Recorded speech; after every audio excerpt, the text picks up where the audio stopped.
They said I didn't matter. So I showed them what that really cost. Their cruelty cracked something inside me that had been held together for too long, and when the truth unfolded beneath my brother's plate, the years I'd spent holding them up came crashing down around us. Hi, I'm Eli, 33, and this past Christmas my entire family decided I didn't deserve a chair, so I gave my brother something much worse in return. It happened fast. One second I was walking into my parents' dining room holding a tin of cookies like some hopeful golden retriever, and the next I was standing there being told, "You can eat in the car," like I was a stray they'd accidentally let in. Jacob, my older brother by 2 years and smugness by a century, leaned back in his chair and grinned. "Why would we waste a seat on you?" The table chuckled. Not fully, not belly laughter, but that half-snicker people do when they don't want to get involved, but also don't mind watching the cruelty. My mother went into statue mode, eyes locked on her plate, pretending she had suddenly discovered a rare species of mashed potato. Dad did the classic dad thing. Inhaled sharply, glanced at his phone, pretended the stock market urgently required his attention. Every seat was filled. Even my cousin Mark, who once stole my laptop and tried to convince everyone I misplaced it, had a spot. But me? I could eat in the car. I felt the heat climbing up my neck, that bitter mix of humiliation and clarity you only get when someone finally disrespects you so openly you can't pretend it's accidental anymore. I wasn't just excluded, I was disposable.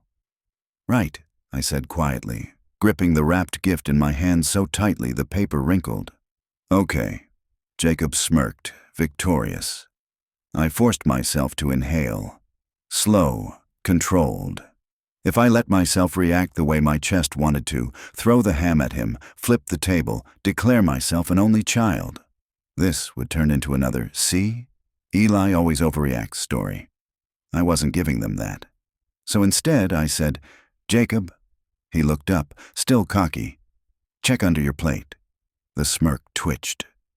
Tiny, but enough. Everyone went still. The room, full of clinking forks, murmured conversation, fake holiday cheer, suddenly froze like someone pressed pause. Jacob lifted his plate.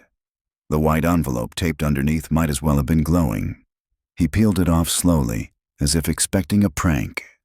Tore the seal, pulled out the papers inside, and just like that, the color drained from his face. Mom leaned over instinctively, trying to read it, but Jacob angled it away. "What is this?" he muttered. "You can explain that to everyone," I said, my voice surprisingly calm. "Merry Christmas." And I walked out. No yelling, no dramatic exit, just the quiet sound of boots on hardwood, followed by the satisfying click of the front door shutting behind me. But inside, the chaos erupted immediately. Chairs scraping, voices rising, Mom calling my name, Dad stumbling after me. But I didn't turn around. Not even when Jacob shouted something that sounded suspiciously like my name mixed with panic. I got into my car, closed the door, and breathed. My phone started ringing. Instantly, Mom, Dad, even Jacob. But I let it vibrate against the seat. For the first time in years, I wasn't running to fix things or make them feel better. They had told me I didn't belong at the table, so I finally acted like it. I didn't drive home right away. I just drove.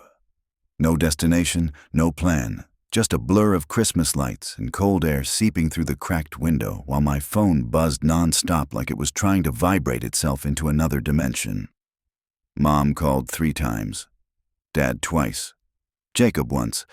Then again, like a toddler mashing buttons on a toy phone. I ignored all of it. Because this wasn't about dinner or a chair or the car comment. This had been building for years, pressure packed under my ribs like a boiler everyone kept pretending didn't exist. I had always been the good one, the helper, the fixer, the one who bailed Jacob out every time he face-planted into another life failure. When he and Kelly had their first kid, I bought the stroller he couldn't afford. When they had their second, I paid daycare for 6 months. When he lost his job, I covered his mortgage. 3 months' worth, so his family wouldn't get evicted. Christmas gifts, school supplies, summer camps. Half their life was funded by me. And every time, the narrative was the same. Eli can handle it. Eli's doing well. Eli doesn't mind. But I did mind. I minded a lot. What they didn't see were the nights I stayed up calculating which bills I could push back, the vacations I canceled, the hobbies abandoned because I didn't have time or money left, the shame I felt when I couldn't keep up with the role they'd cast me in, the family ATM with a friendly smile. My phone buzzed again. Mom. I finally picked up. "Now you call," I snapped, barely recognizing my own voice. Tight, shaking, sharp enough to cut. "Oh, sweetheart," she breathed. "Please come back. We didn't mean it." "Really? Because you sounded pretty clear when you told me I could eat in the car. It was just a joke." "No, Mom, it wasn't. It never is." I heard Dad in the background. "Tell him to stop being dramatic." "Of course." "You and Dad didn't even look at me," I said. "Not one word. Not one person stood up for me." "Please come home," she whispered. "We can talk about this." "Home," I repeated, bitter. "That's not home. It's a place I go to be humiliated." Silence. A silence so heavy it pressed against my ears. "Please don't do this," she finally said. But I was already hanging up. Something inside me cracked open. Years of resentment, disappointment, exhaustion flooding in like cold water. So I turned the car around, not to make peace, to finish the conversation. When Dad opened the front door, his expression tightened like he'd been preparing his calm, reasonable father face in the mirror. Mom's eyes were puffy, and Jacob, leaning against the wall, smirked again. "Back for another lecture?" he said. "No," I answered, stepping inside. "I'm back for answers." And this time, I wasn't the one who felt small. The moment I stepped back into that house, the air shifted. Not because they respected me. No, that ship had sailed years ago. But because this time, I wasn't shrinking. I wasn't apologizing. I wasn't the dependable little brother they could knock down and expect to bounce back up smiling. This time, I was angry, and they could feel it. "Explain it," I said, standing in the middle of the living room like I owned the lease. "How did I become the joke of this family?" Dad crossed his arms. "Don't be dramatic." "Stop calling me dramatic," I snapped. "I'm asking a question." Mom wrung her hands, glancing nervously between us. "Jacob was just kidding." "Kidding," I repeated, letting the word hang there like a bad smell. "I've spent years paying your bills, covering for Jacob, taking care of his family financially because I thought that's what good brothers do. And tonight, you all laugh and tell me I can eat in the car." I turned to Jacob, who was suddenly very interested in a piece of lint on his shirt. "And you," I said, "acting like you haven't taken more from me than anyone." Jacob scoffed. "I didn't ask you to do any of that. You volunteered. If you're going to cry about a few bucks—" "A few bucks?" I laughed. A sharp, humorless burst. "Jacob, how much do you think I've given you over the years? A few hundred? Try tens of thousands." He rolled his eyes, but I could see it, the tiny fracture in his smug expression. "And you two," I said, pointing at Mom and Dad, "encouraged it. Told me I was the responsible one, but when I needed support—" Silence. Dad raised his voice. "Eli, enough. You're making a scene." "Oh," I said, "I'm making a scene." I turned, walked out to my car, grabbed all the carefully chosen Christmas gifts I'd brought, and dumped them at Jacob's feet. Toys, books, clothes, everything I spent hours picking out. "You didn't even bother checking," I said. "You just assumed I hadn't brought anything. Because that fits the story, right? Eli the loser, Eli the disappointment, Eli who doesn't deserve a seat at a table he helped pay for." Mom's voice cracked. "Please, just calm down." "I am calm," I whispered. "Calm and done." And something about that word, done, echoed through the room. Jacob's face twisted. "Go ahead, walk away. You always do." "I never walked away," I said. "I just didn't realize until now how little I mattered." I turned toward the door. And here's the moment, the hinge, the whole story swings on. Jacob sneered one last time and said, from across the room, "What was under my plate, Eli?" I paused, hand on the doorknob. "A copy," I said, "of all the bank statements Kelly gave me." The entire room froze. "Bank statements?" Mom whispered. Jacob paled. "Yeah," I said, stepping outside. "The ones showing where all my money actually went." And I shut the door behind me. That was the night everything began to unravel. His life, the family's loyalty, the entire illusion we'd all been living in. And it was only the beginning. 2 days. That's how long the silence lasted after I walked out and dropped that little truth bomb under Jacob's dinner plate. No calls, no texts, no guilt-tripping voicemails. Just nothing.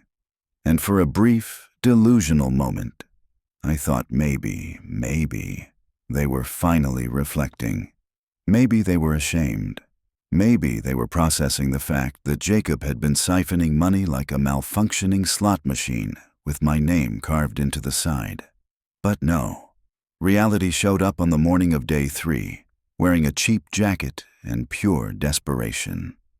The doorbell rang. I opened it to find Jacob on my porch, hair in chaos mode and eyes so bloodshot he looked like he'd spent the night wrestling with a demon and losing. "We need to talk," he snapped, barging inside like it was still his childhood home. I calmly closed the door behind him. "Make it quick." "You can't just cut us off," he said, pacing like a caged animal. "You can't just walk away." "Watch me," I said. "In fact, I already am." He stopped pacing, glared, jabbed a finger at me. "You've always helped. You can't just stop." "Oh, but I can." My voice was ice. "You told me I could eat in the car, remember? So now you can figure out how to pay your own bills." His jaw clenched so hard I thought he'd break a tooth. "Do you know what you're doing to us? Kelly's panicking. The kids don't have presents. Mom and Dad are losing it." "The only thing they've lost," I said, "is their free ride." "You're so selfish," he exploded. "We're family." "And what has family meant to you?" I shot back. "Me paying your mortgage, covering your debts, buying your kids' school supplies while you wasted money I gave you?" His face twisted. "I needed that money." "For gambling?" I cut in. The room went still, like the air itself held its breath. Jacob blinked. Once, twice. Then, the classic denial. "I don't know what you're talking about." I pulled out my phone, opened the screenshots Kelly's lawyer had shown me.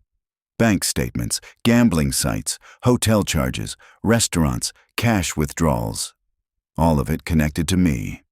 "You really want to pretend?" I said, holding the screen up to his face.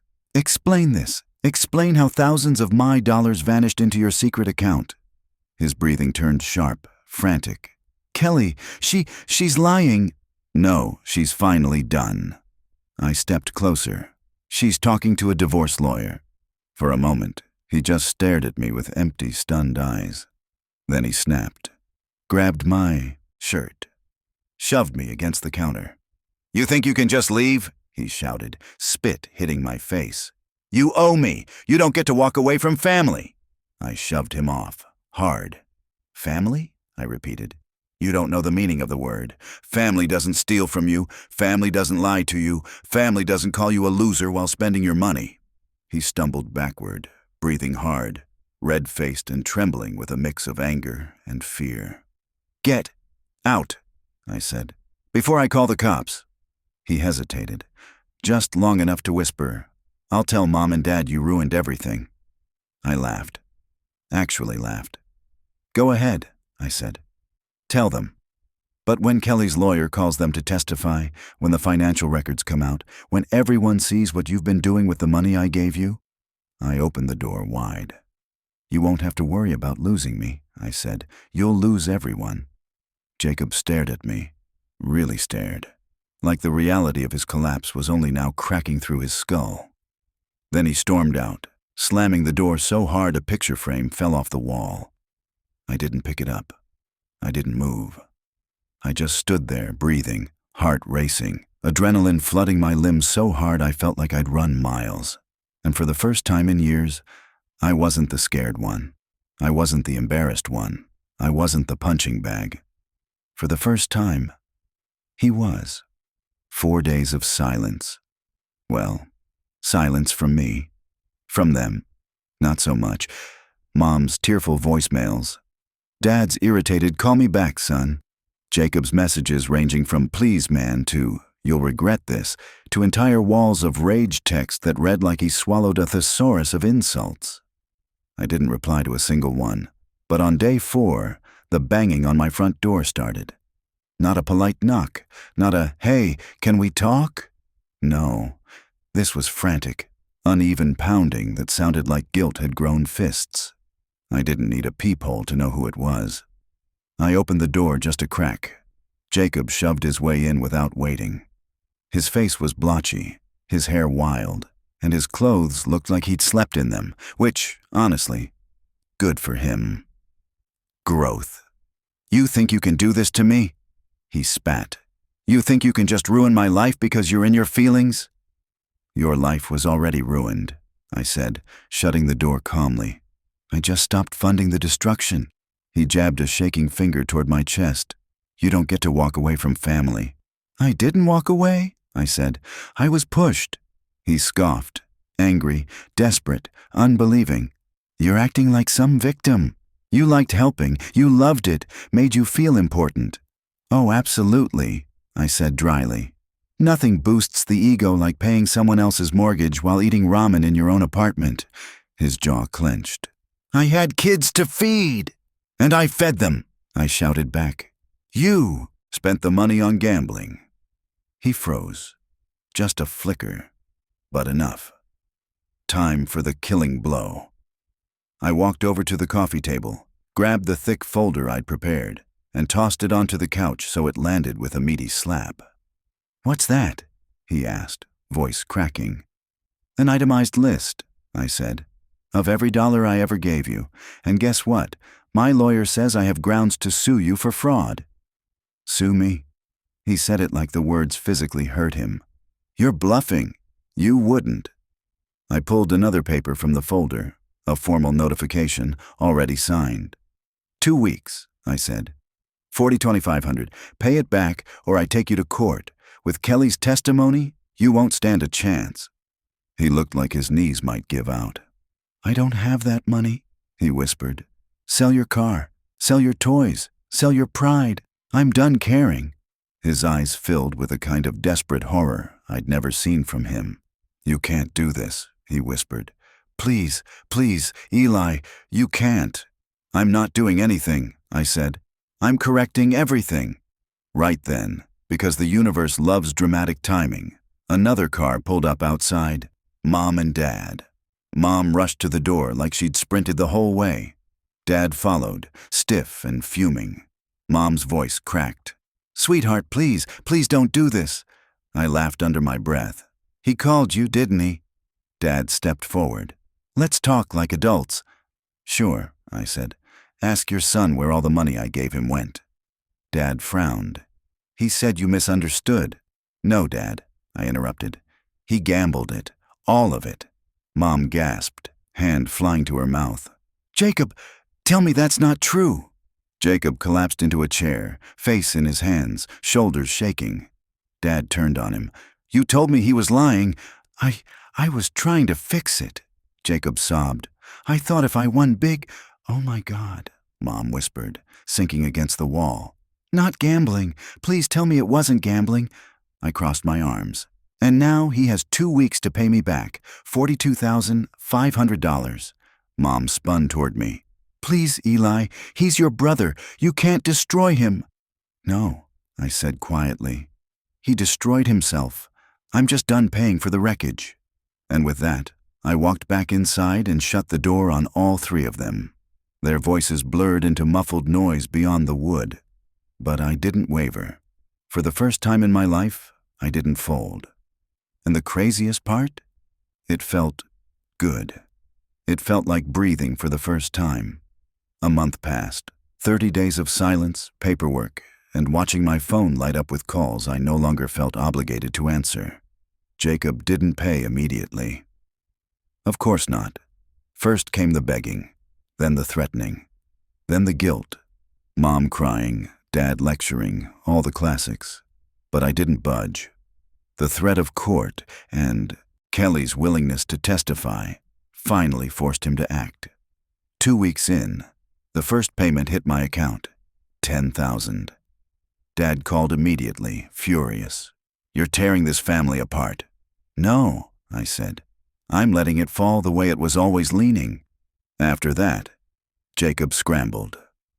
Sold his car, pawned his gadgets, took out a loan.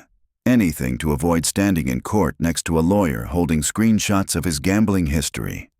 Payment after payment, the number shrank. And 2 days ago, the final amount arrived. $40,500, every dollar I'd lost to him, back where it belonged. But I didn't feel triumphant. Not really, just free, like a weight had finally unhooked itself from my ribs. Kelly texted me, "Thank you again. The kids are adjusting. We're better now." I actually smiled. A real one. Then Mom messaged, "Please just talk to us. We miss you." I stared at it for a long time. I didn't hate her, or Dad. Even Jacob, if I'm honest, wasn't evil. Just selfish, enabled, untouchable until he wasn't. But answering them meant stepping back into a role I'd finally crawled out of. So I didn't reply. I spent that morning on my balcony, drinking coffee, watching the sunrise without a knot in my stomach for the first time in years. A knock at the door startled me. I opened it to find Uncle Rob, my dad's brother, the only relative who'd ever treated me like an equal, smiling with a small, wrapped box in his hands. "Thought I'd bring Christmas to you," he said. I let him in. We talked for hours, really talked. He listened, without excuses, without minimizing, without defending anyone. When he left, I felt lighter. For the first time, the quiet in my apartment didn't feel like loneliness. It felt earned. It felt like mine. A week after Uncle Rob's visit, I woke up to something I hadn't felt in years. Calm. Not the fake kind where you pretend everything's fine. Actual quiet in my chest. I made breakfast. Real breakfast. Not the rushed toast I used to eat while checking if Jacob needed money again. I sat at my table, and realized how strange it felt to finally have space that belonged only to me. Around noon, my phone buzzed. A message from Mom. "We're having a family dinner tonight. We'd love for you to come." No guilt tripping, no be the bigger person, just an invitation. For a moment I considered it. The old reflex kicked in. The one that said fix it, smooth it over, be the good son. But then I thought about that Christmas dinner, the empty chair, the laughter, the envelope under Jacob's plate. Everything it took for me to finally stand up. And I realized something. I didn't want to go back to the version of me who tolerated being treated like the family doormat. So I typed back, "I'm not ready to come to dinner. I'm taking time for myself. If you want a relationship, it has to look different than before." I hit send before I could overthink it. Mom didn't reply right away. When she finally did, hours later, it was just, "Okay, we hear you." No fight, no bargaining, just acceptance. Maybe things could change, maybe they wouldn't. But for once, that wasn't my responsibility to fix. That evening I sat on my balcony again, watching the city lights blink on. It hit me then, not as a dramatic epiphany, just a quiet truth settling in. I didn't lose my family. I finally stopped losing myself to them. And for the first time in a long, long time, I felt free to start living a life that wasn't built around saving someone else. A life that could finally include me.